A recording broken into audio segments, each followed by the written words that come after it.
Okay, welcome back to the healing mat. I'm not quite going to claim that I have a treat especial for you today. Let's get rid of that thing. But I wrote an article about the Tacnet Tracker, right? I'm going to give you really just rapid summary of this story. I was reading about real-time operating systems. I was reading about VxWorks for, I don't know, who knows why. I was reading the Wikipedia article on VxWorks. And the Wikipedia article, in its list of users of VxWorks, specifically mentions the Sandia Laboratories Tacnet Tracker. And I figured out why, because Wind River, the company behind VxWorks, actually listed the Tacnet Tracker as a white paper on their website, and that's where whatever Wikipedia editor got it. But it was kind of weird to me because I've never heard of the Tacnet Tracker, and it doesn't seem that anyone has really ever heard of the Tacnet Tracker. So it's a weird case study for Wind River to use, considering that it did not achieve success in the commercial world, at least. But it was, I think, sort of an interesting development in mobile computing. They were, I'm not necessarily going to say pushing the boundaries of the technology, but they were certainly being ambitious when it came to mobile computing for the technology of the time. So what is the Tacnet Tracker? It is essentially a GPS tracking device that uses a mesh networking protocol. And there are versions that support a display, and you can use mapping software to see the location of all the trackers. You can do text messaging over it, that sort of thing, all via mesh. This was designed as an R&D project at Sandia National Laboratories. It is often the case with those sorts of projects that there is some sort of kind of primary use case that's really funding the research, but then when the lab designs something, they'll try to commercialize it for other applications. So most of the public-facing materials from the lab talk about the Tacnet Tracker for military, security, and like search and rescue applications, environments where you have people out in the field, vehicles too, and you want to easily see where everyone is and communicate. And of course, the mesh network is durable. It doesn't depend on fixed infrastructure, so it's advantageous in that sort of application. I was able to figure out that I believe the main use case that this was designed for was the Department of Energy Office of Secure Transportation. If you're not familiar, which most people aren't, the Office of Secure Transportation keeps an exceptionally low profile. The Office of Secure Transportation is a small division of the Department of Energy which is responsible for the over-road transportation of special nuclear materials and nuclear weapons. So basically, they drive around like armored semi-trucks with vehicles carrying armed guards in front and behind them. That's the idea. But they've always had kind of a relationship with Sandia from a technical perspective, and Sandia has often designed communications equipment that OST uses, and that seems to be what these were originally for. I think the idea was that the OST vehicles would have the larger unit that has a display that shows the map and everything, and all of the guards and personnel would carry one of these on their person, which meant that the commanders in the vehicles would be able to continuously see where they were located on a map. So, if this was made for the OST, a sort of infamously secretive agency within the ambiently rather secretive Department of Energy, why is it that I have one? Well, the laboratory made basically a tech transfer agreement with a company called Arcom. Arcom manufactured these, and then they were sold as a system by a company, really generic name. It was like Homeland Security Innovations or something like that. And they tried to market these to like law enforcement, into search and rescue, to foreign militaries, I think. But I do not think they ever sold very many. When I was reading about the Tacnet Tracker, I just decided, like, what the hell, let's see. And I was surprised to find that there were 2 of them for sale on eBay. So this is one of the 2 that were on eBay at the time. I think the other one might still be up. I suspect they might be from the same user originally, because they both have similar aftermarket labels on them. But this one is serial number 110. And the other one that's for sale on eBay, I think, is serial number 32. So I have a feeling that probably there was one manufacturing run done of these, and probably not that big of one, and that the units that were made during that manufacturing run have just kind of been bouncing around the secondary market ever since. I would love to figure out who used this, like who bought it. I mean, maybe no one ever bought it, right? Maybe they just had this manufacturing run, this got used as a demo unit or whatever, and then eventually ended up at some surplus dealer. I'm not sure what the story is, but I don't think this was ever a successful product. We're just fortunate that some of them ended up on eBay. So let's take a look. We're going to take it apart because the thing is, I don't know that I could get this working, and even if I could, it has basically no UI, so it wouldn't be that interesting to look at. So taking it apart is maybe the best thing to do with it.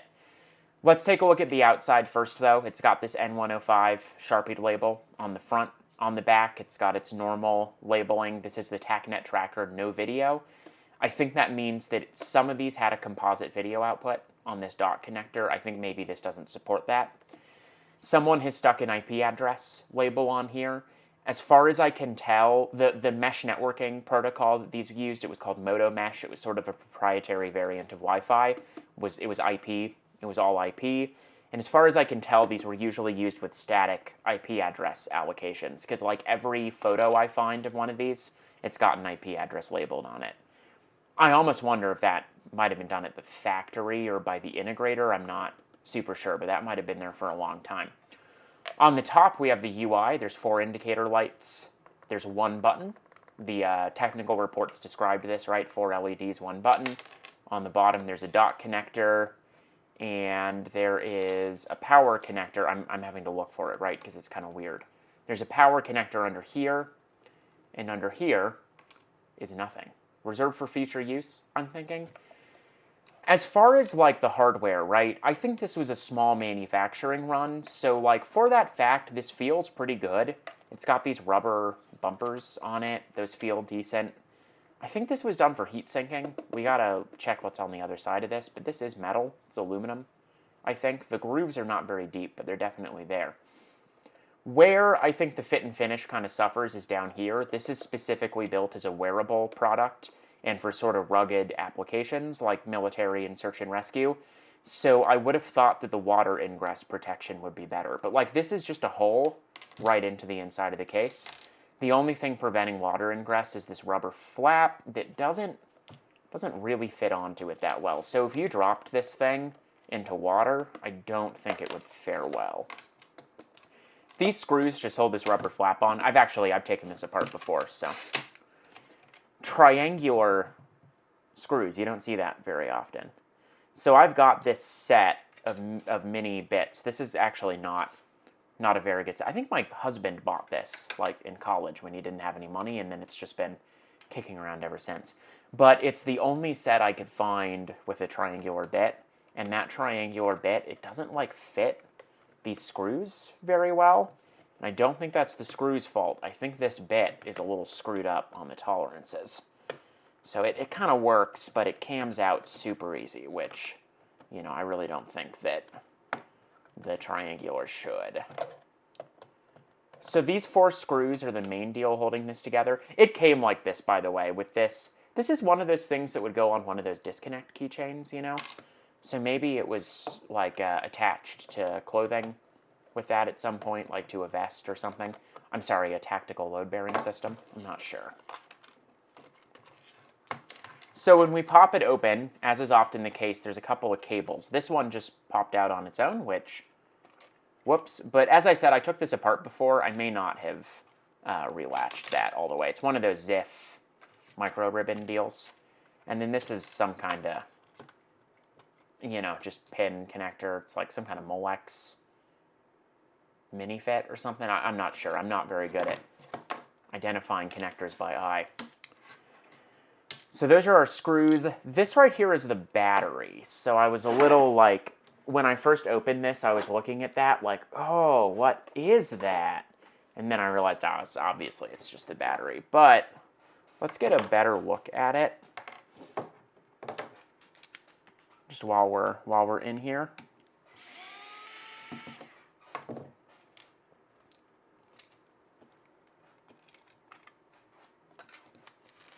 Okay, interesting. I didn't open this before, and I was just wondering what we'd see. So it is 2 different of these Polyflex. Are these molded cells? I'm not super sure. And then you can see, it's sort of interesting, the board at the top of these that usually has some, like, overcharge protection on it. On both sides it has the solder pads, but then it looks like it's continuous there. So that's interesting, right? Are these sold as like a strip? Has something been soldered on? Yeah, that's just funky. I mean, these look identical, right? Like you would cut that. Do these actually just come with like a strip of controllers that are interconnected? Interesting. Well, that's the battery. This ribbon cable is just for this little human interface deal on the top. So that's not so interesting, that part of the case.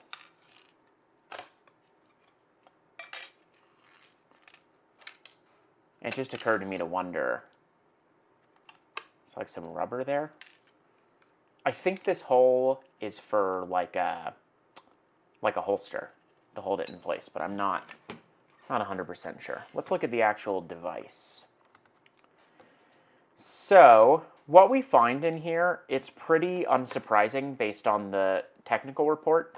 I was wondering, since this was manufactured by Arcom, and I think this one specifically was sold by Homeland Security Innovations or whatever, HS&S, whatever the company was called, I was sort of expecting it to be... I didn't know if this would be the same as the one that was developed at the lab, right? Like how many changes might have been made over time. As far as I can tell, it is completely the same as the one made at the lab. I mean, everything in the technical report matches. It's got this Tacnet Tracker unit label right here. I'm looking to see if there's any other like branding on the silk screen or anything. Maybe on the other side. But let's take a look. Compact flash slot. This has no compact flash card in it. At first I was bummed out, like, oh, I wanted to try to like dump the OS. But then I remembered, according to the technical report, these have like 32 megabytes of SPI flash on them, besides the CF card. So I think the software is there, and the CF card is not used in this one. What else is on this side of note? This is pretty cool. I had not seen anything like this before. I believe this is going to be the GPS antenna. And it's actually a helical antenna. I'm going to hold it a little closer to the camera and see if that's obvious. The helical construction there, it's embedded in some kind of potting compound or something. This antenna, I think, is going to be orientation dependent. If we look at how it fits into this side of the case. So this side is going to have to go up on this for reliable GPS performance. Another interesting thing I actually didn't notice before, this little micro switch lines up with the rubber bit at the bottom of this hole that I think was used to retain this in a holster or something.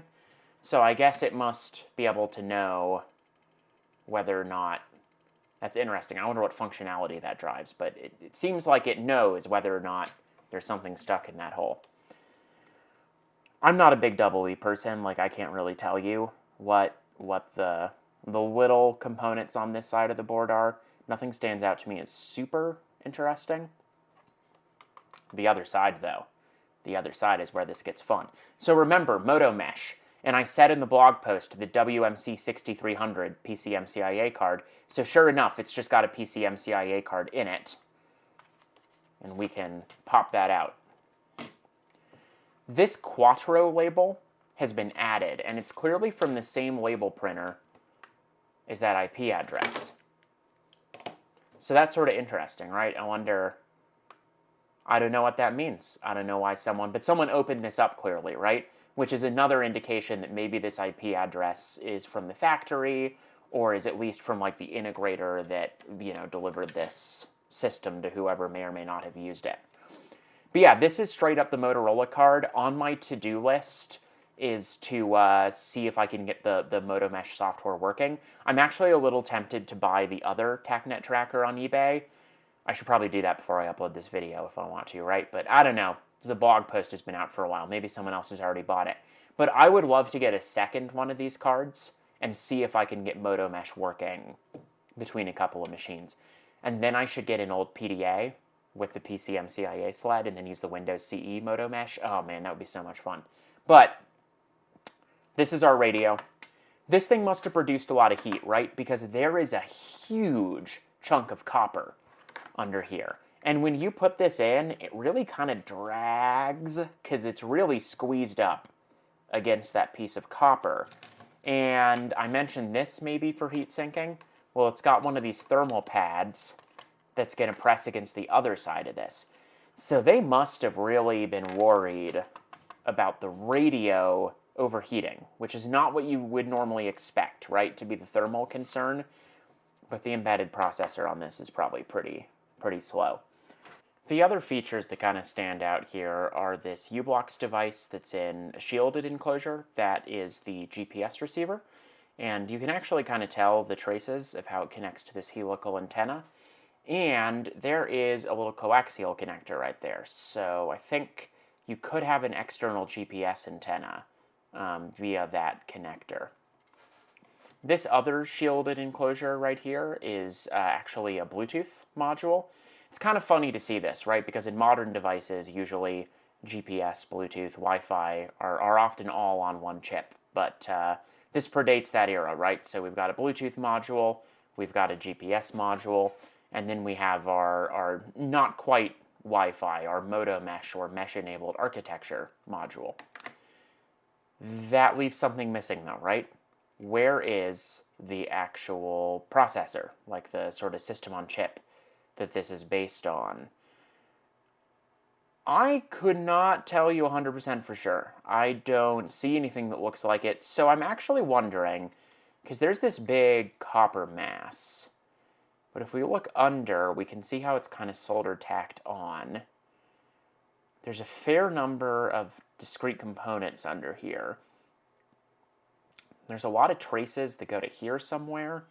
I'm wondering if the actual system is under this enclosure, which would maybe help explain the big chunk of aluminum better. But that's interesting, right? That the heat from the processor is basically going through the radio module to reach the outside of the case. I would think that doesn't necessarily bear well for the lifespan of the radio module. I guess if I can get this thing working, then we'll find out if it works. A few little kind of interesting witness mark things. This radio module has an IP address on a label. Same one. It's interesting. It's different tape, but it's got the same slightly eccentric underlined 9. Makes me think it's from the same label printer. So I think this is a factory. I think they statically assigned addresses to these at the factory. It's also got Spike 8.3 written on it in pen. Not sure what that means. The back of this board, just in the silk screening, says Wireless Interface Manager J754V1 Pipe 1. So I'm not sure if Wireless Interface Manager was a name for this product besides Tacnet Tracker, or if that referred to, you know, I'm not 100% sure what the logic is there. But I don't see anything else silk screened that would kind of specifically tell us about the history of this product. Like I don't see any Sandia or Arcom or HS&S branding, for example. So, you know, that's about what I know about this device for the time being. I know that there is JTAG, which is exposed on this connector, so I think I might see if I can get one of these connectors, if I can figure out what the JTAG pins are, or somewhere else to get JTAG. Like this seems a little suspicious there. Those might be test points. But I would love to see, you know, to power this on and see if it actually boots up and works. But I think the JTAG console is maybe just about the only way that I would really know if it was working. So that is a product for the future. But for the meantime, that is the Sandia, Arcom, HS&S, Homeland Security Solutions, Innovations, whatever, Tacnet Tracker, the 110th of, I suspect, not very many that were ever made.